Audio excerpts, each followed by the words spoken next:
couple questions. Are we here? All right, almost there. Next question. How to take the ego out of lifting at a lower fatigue level? I'll tell you this. I don't have an easy solution to this. The problem, and I don't even view it as ego, I think it's more of like a historical perspective on your performance and how that jives with your expectations of yourself on any given day.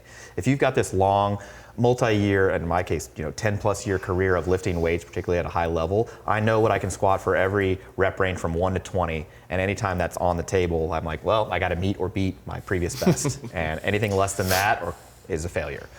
Same thing with bench press, deadlift, and other exercises I have all these previous exposures to. And so I don't know that ever goes away, but I think understanding the effectiveness of things that aren't at a limit effort, limit exertion, helps me pick a better weight that is just as effective, but doesn't put me over the edge as far as fatigue goes. And in fact, I think the knowledge that if I can do a higher dose of those less fatiguing things is likely to put me ahead even, that has been super useful for my training. So now I am able to select lower weights, and instead of being like, well, guess I just don't have it today, I'm like, well, this is just as effective as if I lifted 10 pounds more.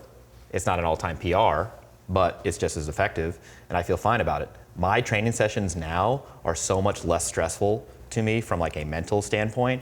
I would never have like squat anxiety, bench anxiety, deadlift anxiety where I'd be worrying all day, but I would be perseverating about the number. I have to hit this today. If not, everything's off the rails. This is going poorly or whatever. And now when I go in the gym, it's a more fun experience. And I have loved training for such a long time that I look back at that period where I was like, it's gotta be heavier, it's gotta be more, I gotta progress. I'm like, that must have been a dark cloud, just very irritable, angry.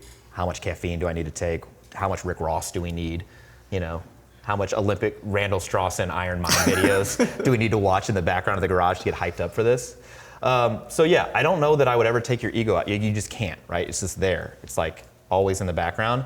The point is, if you understand and agree that lifting at a relatively lighter weight, so lower intensity, greater or lower proximity to failure is just as effective as lifting a heavier weight and closer to failure, then why does it matter to you? And my whole thing, if you're not going to PR, then who cares? If a PR is on the table, take it. Yeah, send it, do the thing. But if it's not a PR, who cares? You matched an old PR? Nobody cares about that. You set a new PR at a higher rep range? No one cares about that. I'm serious, right? And to be fair, no one cares about your PRs, period. All right? And once you finally internalize that, he took my answer away. Once you finally internalize that, then you've reached Austin's final form. Yeah, but I think some of this is knowledge related, and then also just accepting like we're all humans and we have these desires to be better than we were before. I think that's fine. It's just gonna happen over a longer period of time. That's okay. Yeah, I think that a lot of what you described about your experience matches exactly what my experience had been along the way, so I don't necessarily need to rehash that. There are some other things that you kind of learn through experience and can help to make this process easier. I mean, I think about all of you are going to experience setbacks. All of you already have experienced some form of setback in training, and sometimes pretty major setbacks. I think about, one of my recurring issues on and off over the years has related to certain kinds of elbow tendinopathy, and so I'll get my bench up to 400, and then something will get sensitive and pissed off, and I have to back way off. Sometimes I've had to back off as light as the empty bar, and then I'll work back up, and oh, sweet, 420 went. Elbow's pissed off shortly thereafter. To back sometimes all the way down to the empty bar, and then work up again. Oh, sweet, 440, okay. Damn it, elbow's hurting again, back all the way up. And so after multiple bouts of running through this kind of thing and coming back stronger than before every time, it helped me to eject this idea of like artificial time constraints that there are on training.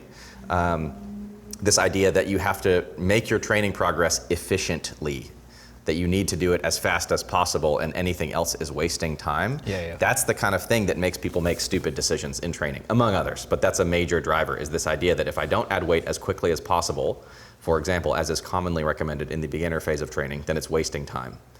No, it's not. Because you can do it as fast as possible. At some point, you're gonna have an injury, or experience pain, or need to back off, or something's gonna happen in your life and stress you out, or you're gonna miss a couple sessions, or your sleep's gonna be bad, you're gonna have no choice but to reduce the weight or something, and it's like, okay, well, if I did the math, How many sessions did I lose in this sort of thing? And then ultimately you come out ahead in the long run. This is a very, very, very long game. And so to the extent that I wasted time by having to back off 400 pounds on my bench training, as an example, and then still come back and exceed the prior level of performance. So why do I care so much about what's happening today? Day to day, yeah. On a particular day? Why am I putting so much emphasis on the performance today, in the gym, in my garage, at home, with nobody around? Nobody cares about this. Why do I care about this so much? Oh, I don't care about this. I'll just take what's there and it's fine. And then the more you do that, it kind of snowballs. Positive momentum of, that was a win today, instead of overshooting, failing, feeling bad afterwards, something like that, right? And that continues to snowball to where, like you were saying, now walking into a training session is easy, walking out of a training session is easy. And I'm like, oh, I can do this training program as I did for 2 years straight, basically. I did the same weekly program because I felt great all the time, and numbers would fluctuate a bit, but in general, we're trending upwards, and I had no issues. So I think it's something that you probably have to have the combination of the rational knowledge of us saying, okay, going from 6 to 7 to 8 to 9 to 10 RPE has a pretty quickly plateauing effectiveness in terms of the stimulus it gives you, while it has an exponential rise in the fatigue cost, and you will pay that cost whether you want it or whether you like it or not. So that intellectual, rational knowledge, and combine that with the experience of, okay, when I buy into this and I stay a rep or 2 or 3 or 4 away from failure, I feel better, I can do more, I burn out less, I have to deload less frequently, if ever, right? Not every 3 or 4 weeks or whatever the case is, or resets or whatever you want to call them. And in general, things go better. So yeah, that's been my experience. Yeah. So I got this, now I'm on this bodybuilding tip, trying to get thick and juicy for the winter because nobody else cares. Okay. I told the person who I had help me program this that my default would be to add weight all the time to try to lift as much weight as possible because that's just who I am as a person. And he goes, and you don't want to do that? And I go, I just don't want to do the same thing that I always do, which is just end up reverting to, I'll just do a couple sets of 5, 4, 3, 2, 1. Let's max out. And he goes, well, what about a rep range?